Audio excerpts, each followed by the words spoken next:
Dede Sumiati, wanita yang sedang hamil 9 bulan, terjebak di dapur saat gempa di Cianjur dan meninggal dunia akibat tertimbun reruntuhan bangunan. Sebelumnya, proses evakuasi sempat diberitakan sejumlah media, melibatkan anggota TNI dan relawan. Video saat proses evakuasi pun ditayangkan. Ibu muda itu tertimbun bangunan rumahnya yang berlantai 3 di Desa Benjot, Kecamatan Cugenang, Kabupaten Cianjur, Jawa Barat. Saat itu, Dede tengah berada di dalam dapur rumahnya saat gempa bumi Cianjur terjadi.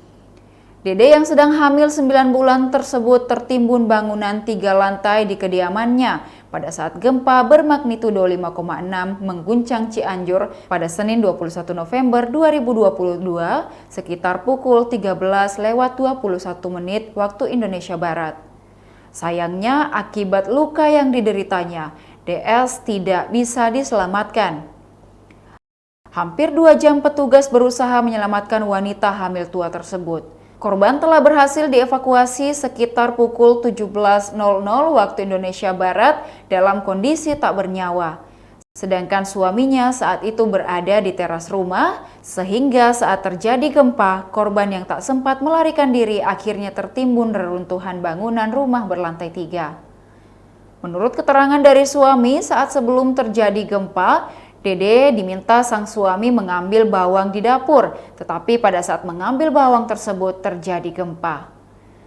Setelah berhasil dievakuasi, korban langsung dilarikan ke RSUD Cimacan. Sayangnya nyawa tak dapat tertolong.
Demikian Hot News hari ini. Tribuners, saksikan berita lainnya hanya di kanal YouTube dan Facebook Tribun Timur. Ya.